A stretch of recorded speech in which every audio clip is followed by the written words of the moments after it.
I woke up on my 35th birthday to the buzzing of my phone. Not to a happy birthday, babe text, not to a kiss on the forehead, not even to the smell of breakfast, but to a message that felt like a punch to the gut. Hey, I'm heading out with the girls today. Totally forgot what day it was. Don't wait up. Forgot. She forgot my birthday. I stared at the screen, still half asleep, confusion thick in my chest. I reread the message, hoping I'd misunderstood it, hoping it was some kind of joke. But it wasn't. It was 7:12 a.m. My wife Leah had already left the house. At first I tried to brush it off. Maybe she slept badly. Maybe she mixed up dates. Maybe this was a surprise setup. Maybe she was planning something bigger. But then I rolled over in bed and realized something. The side of the bed where she slept was cold. She hadn't just left early.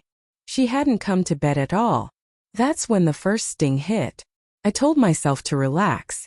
It's fine. People forget things. People make mistakes. But on your spouse's birthday? After 7 years of marriage?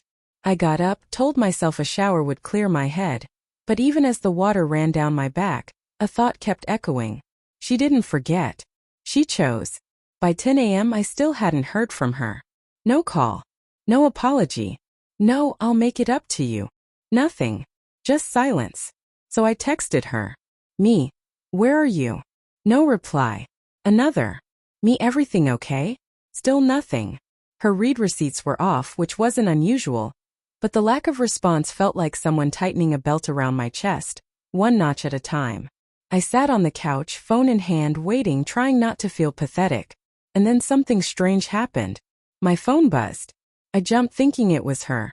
But it was a notification from our bank app. A charge at a downtown rooftop bar. Time: 10:46 a.m. A rooftop bar. At 11 in the morning. On my birthday. She was drinking that early? And with who? My fingers hovered over my screen. I shouldn't check, I knew that. I wasn't the controlling type, never had been. But that sinking feeling in my gut was telling me something was off. I opened Find My phone. I'd never used it on her before. We'd shared locations years ago, not really thinking much of it. It was supposed to be for emergencies. But now this felt like one. Her icon popped up immediately, moving. She was on the highway headed toward the coast. Not with the girls. Not downtown. Not where she claimed she'd be. My birthday. She forgot. And she was driving toward the beach. I followed her location on my phone as I paced the living room. Every few seconds it updated. Like breadcrumbs she didn't realize she was leaving behind. 11:23 a.m.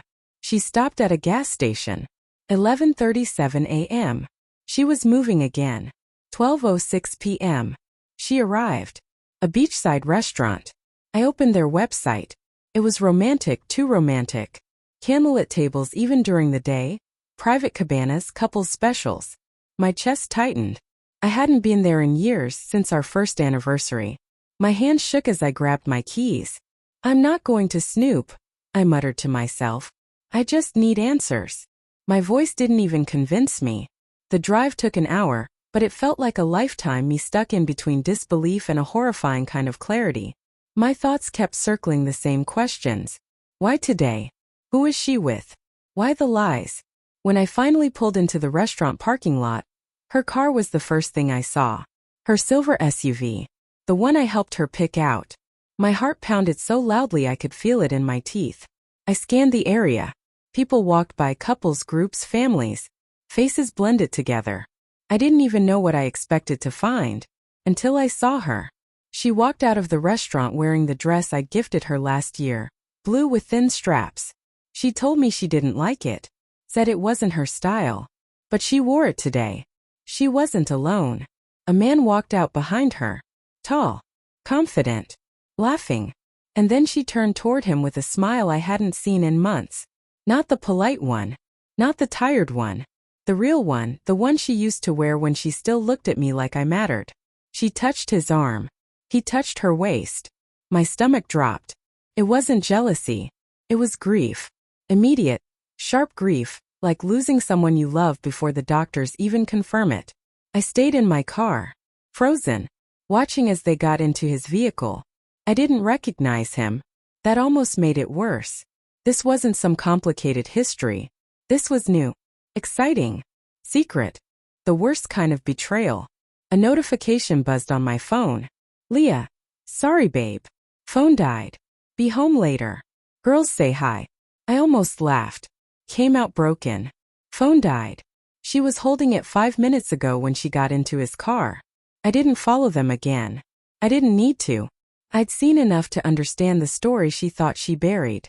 I just stayed there, in the parking lot, staring at her empty spot. My birthday suddenly felt like a funeral.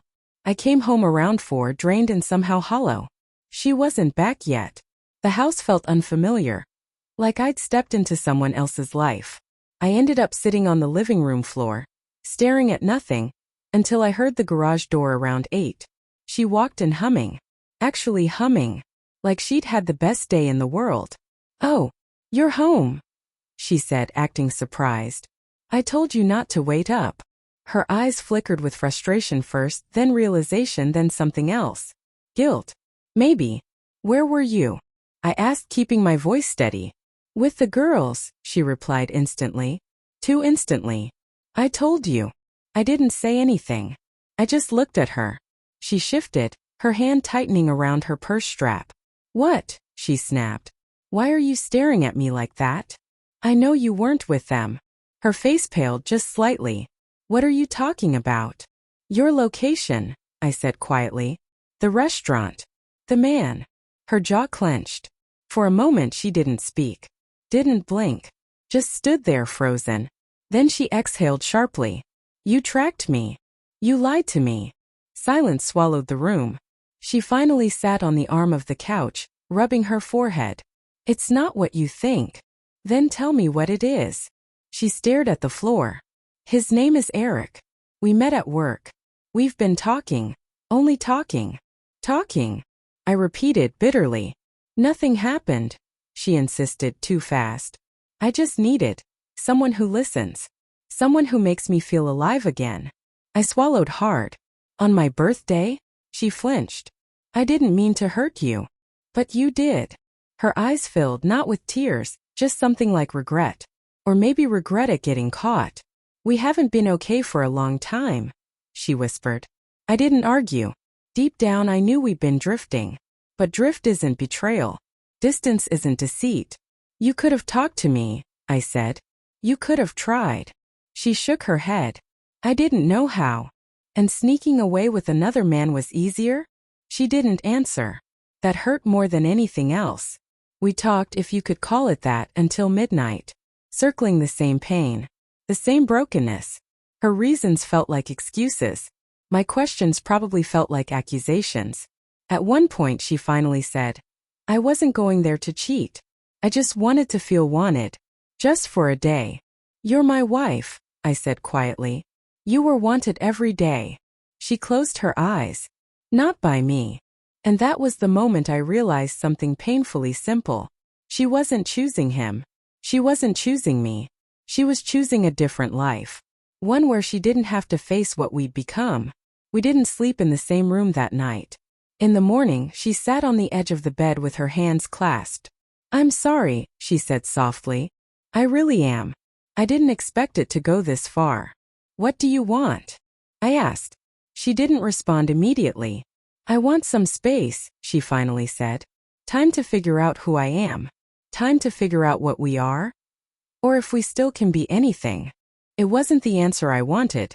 But it was the only honest thing she'd said in days. I nodded even as my chest cracked open. If space is what you need, then go. She wiped her cheek. I didn't mean for this to happen on your birthday. I almost told her it was okay. Old habit. But instead I took a breath. It's going to be the day I remember I finally saw the truth, I said. Tears gathered in her eyes, real ones this time. I'm sorry. I didn't reply. She left with a suitcase. No dramatic exit. No slammed doors. Just quiet footsteps fading down the hallway. It's been 3 months. I won't lie. Some days the silence cuts deeper than the betrayal. Some mornings I still reach for her. Some nights the house echoes too loudly. But I'm healing. I stopped checking her location. Stopped replaying that day. Stopped asking myself what I could have done differently. I'm learning that betrayal isn't always loud. Sometimes it's soft, gradual, a slow fade you don't notice until the colors are gone. But I'm also learning something else. The moment you start tracing someone's steps is the moment you realize they stopped walking beside you long ago. She found her answers in someone else. I'm finding mine in myself.